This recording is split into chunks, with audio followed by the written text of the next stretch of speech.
One rainy night, in the small town of Gratesville, Connecticut, 5 teenagers emerged from the abandoned Wittebane house, seeking out the mother of one of these teenagers for refuge. Unbeknownst to the civilians of this town, 4 of these 5 teenagers are witches.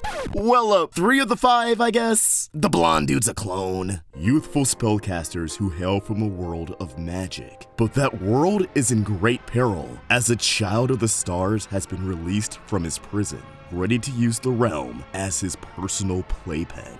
With no way to return home or contact their loved ones, all they can really do is ask what's next. This video is brought to you by Manscaped.com, the premium global brand for men's grooming and hygiene products. Look, using bathroom products should be smooth sailing. Luckily, when it comes to quality and convenience, Manscaped got you covered. Manscaped sent me their Performance Package 4.0 to check out, an all-in-one men's grooming kit for body hair removal from head to toe. We got the Lawnmower 4.0 trimmer, a waterproof and cordless trimmer that can be used anywhere on your body. This bad boy helps out with maintenance up there and down there. You picking up what I'm putting down? I'm out here trimming in the shower, no cleanup required, saving time and living the good life. The 4.0 trimmer has ceramic blades with skin-safe technology to reduce nicks and cuts, and the blades can be replaced with ease, so you can groom your body with confidence. One blade for my face, one blade for the goods. You can even customize the trimmer to your preferred hair length with 4 different adjustable guard lengths. It also has a powerful 7,000 RPM motor and 4,000K LED spotlight for when you need a more precise shave.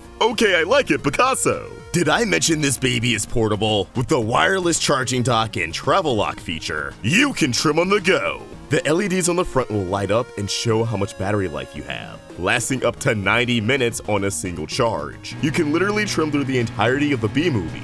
Who wouldn't love that? With the travel lock, all you gotta do is tap the button on the front 3 times to turn it on, and do the exact same thing to turn it off. Also included in the Performance Package 4.0 kit are the Crop Preserver Liquid Deodorant and the Crop Reviver Toner Spray. As you probably figured out, it's for your crops! Use the Crop Preserver after your shower for all-day body odor protection, and use the Crop Reviver's soothing aloe vera and witch hazel to get a quick refresh whenever you need it. Just a spritz or 2 and you're ready to rumble. And we can't forget the Weed Whacker Nose and Ear Hair Trimmer. Waterproof, cordless, and has the same skin-safe technology as the Lawnmower 4.0 trimmer. For a limited time, when you buy the Performance Package 4.0 kit, you get 2 free gifts: the Shed Travel Bag and the Manscaped Anti-Chafing Boxer Briefs. Yeah! These boxers are super comfortable and have microfiber material that's flexible, but also form-fitting to your exact body shape. It's an art form, really. The Shed Travel Bag is a luxury leather traveling case that is designed to keep under the sink or take with you for on-the-go grooming. It's water-resistant and durable, with a grab-and-go handle and zipper closure. This is a pretty lit deal. So click the link in the description and get 20% off, plus free shipping, and those 2 free gifts when you use my promo code Roundtable at Manscaped.com. Again, that's 20% off plus free shipping and 2 free gifts with my promo code Roundtable at Manscaped.com. Some time has passed since the Owl House Season 2 concluded back in May with the explosive finale, King's Tide. And now, with only 3 specials remaining, each running at about 45 minutes, it may feel like there isn't enough time to wrap everything up. But Dana Terrace has indicated, despite the unfortunate circumstances, these episodes will be something special. And the limited window of time has led the collective creative minds of the team to elevate the story to greater heights. And honestly, like I said in the past with shows like Amphibia after its 2nd season, in the broad strokes of everything, there isn't much left to do. In Amphibia, by the end of True Colors, the remaining objectives were clear. Return to Amphibia, learn of the big prophecy, reconcile with friends, defeat the king, and return back home. All of which were indeed the big plot points of Season 3 that ultimately didn't take up too much screen time to get through. With the Owl House, we already spent most of the story building up to the Day of Unity. So aside from getting back to the Demon Realm and dealing with the Collector, all there's really left to do is wrap up character arcs and answer lingering questions. Titans. What's Luz's talisman gonna be? Is the Titan really alive? Just a little bit? To show Luz glyphs? How did Belos get indoctrinated into witch hunting culture? Who exactly is Caleb? And can Hunter distinguish his own identity from him? Who did the Bat Queen belong to? What really happened in the war with the Titans? While half of these will probably be answered through the lore of the Collector, some of these can actually be answered on Earth. I think we can figure out a lot about how this trip to Gracefield is going to go down, from the seeds planted in earlier episodes and following the 3-act structure, which I think these 3 specials may be modeling themselves after. So here are my thoughts, theories, and predictions for the 3rd season's first special. What the Hexite crew on Earth might look like, how V's mini-arc may be resolved, the fate of Emperor Belos, and how the kids will return to the Demon Realm.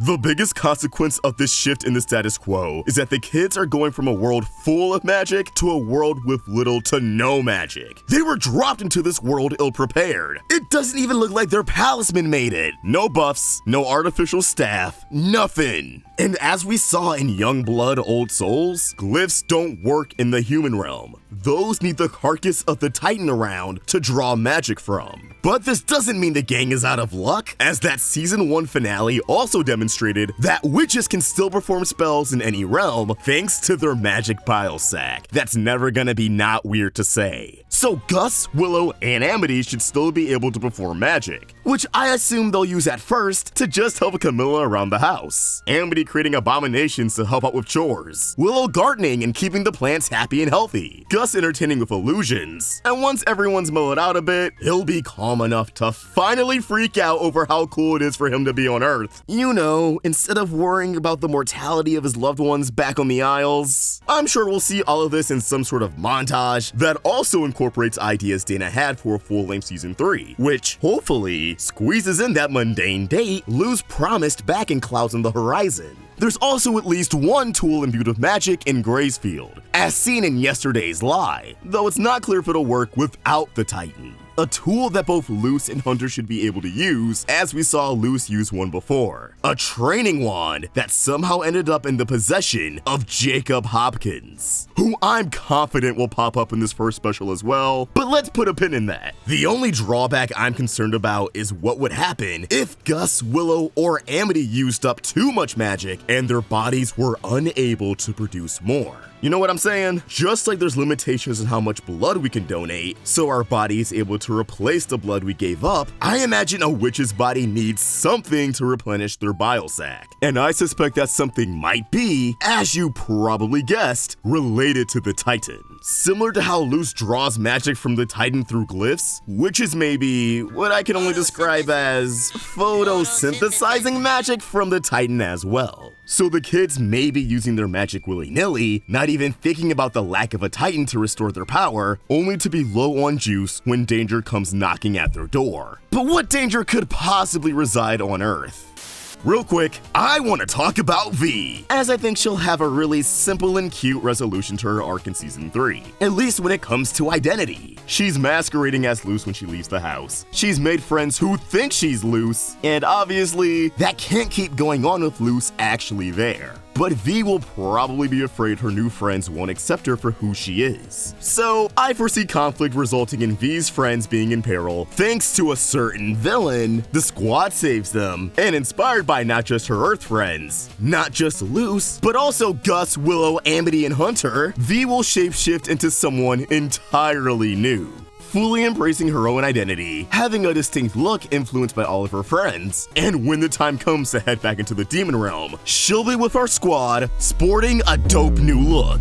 The most jaw-dropping scene in King's Tide was by far Collector one-shotting Belos and reducing the maniac into goop. Goop that seems to be sentient, as the credits conclude with the substance slamming the door of the abandoned house shut. Couple this with a slow-mo shot of Hunter running through Belos' remains, while some of the goop drips onto his shoulder, and we can safely say that Philip made it back to Earth. mission accomplished, sorta kinda, but not really. Thankfully, this seems to be a storyline that isn't affected as severely as other threads in the series, as I think I can see where they're going with Belos moving forward, and what I'm seeing is something that can still work in a 44-minute special. Belos has been downgraded as an antagonist, but he's still a threat, kinda. I imagine he's still capable of some scary shit, it's just that now, he needs a vessel for his mind. He needs someone to possess. And what better of a candidate than his own relative, the modern-day aspiring witch hunter, Jacob Hopkins. Yes, I believe this bozo will return at the start of the season for the purpose of Belos taking over his body. His relation to Philip and Caleb feels pretty apparent. Aside being from the same town and sharing the same obsessive interest, he shares Philip's hair and eye color. His hair is similar to Hunter and Caleb's. Oh, and his weapon is a dagger. Ring any bells? What about the fact he had a camera in this abandoned house? I called it the Wittebane household at the start of the video, not only because process of elimination rules it as the obvious answer, but it would also explain how Jacob had access to this house. It's family-owned property. Luz was spot on when she said Philip would just look like a crazy geezer if he came to Earth expecting recognition for wiping out every witch on the Boiling Isles. Because she already knows that his descendant looks like a very sus lunatic just from trying to prove the existence of witches, let alone wiping all of them out. Narratively, I'm very happy that Belos will get to close his arc on Earth, in the town he grew up in, and I think his objective is going to be clear. Manipulate Hopkins into doing his bidding, eventually possess his body, expose Willow, Gus, Amity, Hunter, and V for their true identities, and then try to finish the job by killing them, and perhaps even try to find a way back to the demon realm. Of course, a Belos-possessed Jacob would definitely go for the training wand as his weapon of choice, keeping the dagger in his back pocket, but should his exposing of the gang backfire, his demonstration of this tool may paint him as a witch instead. I mean, the Collector gave him the most powerful magic in the demon realm, so by all technicalities, Belos is a witch. For as dark as it might sound, Philip's true end being him framed as the very thing he swore to destroy, followed by a live execution, would be very fitting and kinda metal. But aside from spectacle, this storyline would serve to resolve Hunter's identity crisis, and in the grand scheme of a 3-act structure, properly establish the Collector as a threat. At this point, Hunter knows he's a replica of someone else, he's just clueless on the details. However, Gus saw Philip's memories, and is smart enough to piece the truth together. Graysfield has statues of Caleb and Philip. They're historical figures. So I would imagine there are town archives that documented a great deal of information about the two. Archives that I could see Gus and Hunter finding. I mean, come on! Gus is about to be in his bag finally setting foot into human society. So of course he's gonna be hungry for knowledge, especially now that he has a hands-on approach to everything. But Gus aside, once Belos finds a vessel, he can easily confirm or correct the details of whatever they learn, providing his own perspective without any deception, as he has little to no reason to bullshit at this point, especially if a situation arises where he has to work with Luz and friends. Either way, this feels like the appropriate place for Hunter to get closure. Though I would hate for Darius to miss out on that, as I love the mentorship, Piccolo-Gohan type dynamic that they developed. As for the Collector, I can easily see Belos being kinda lax about the Day of Unity failing, because he could be under the impression that the Collector will end up killing them all anyways. Again, looking at this as a 3-act structure, a story about the Collector, the inevitable recap Luz gives her mom would serve as the exposition, with Goop Belos, aka Gooplos, serving as the inciting incident, wrapping up his own arc while making the Collector seem like a much bigger deal. Philip seems to have spent a long time seeking out the Collector, and even longer spending time with the Collector, who already scares the shit out of everyone. So of course, it'd be natural for Philip to monologue about how the demon realm is doomed, giving us select information about the Collector, and motivating the gang to find a way back home. Speaking of which, how will they get back home?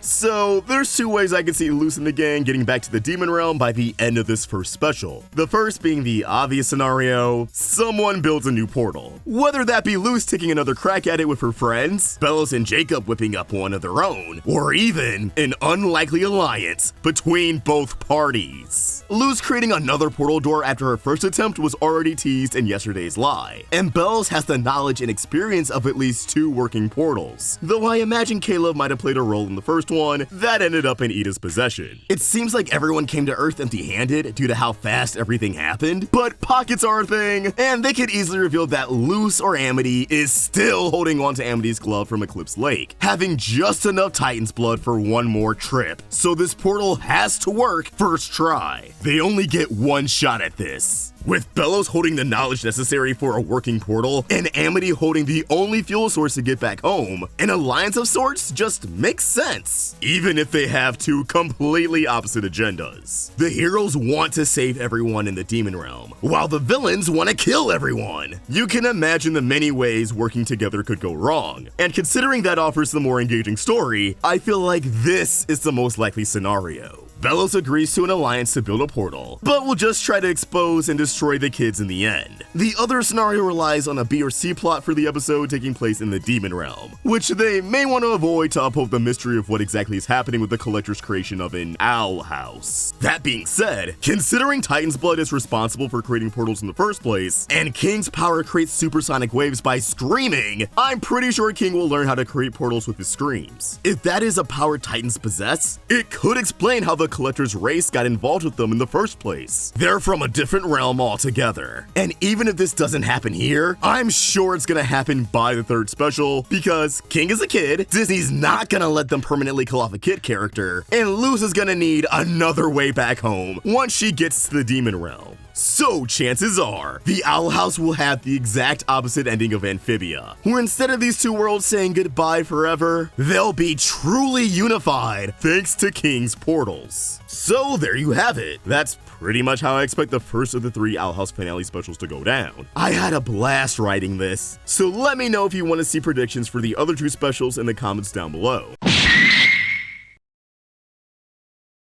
And hey, you can give me a follow at AwestruckVox. If you enjoyed this video, give it a like, subscribe to the Roundtable for more animation goodness, and if you want some dope Owl House inspired merch, check out Toon Drip. Link in the description. Alright, see ya!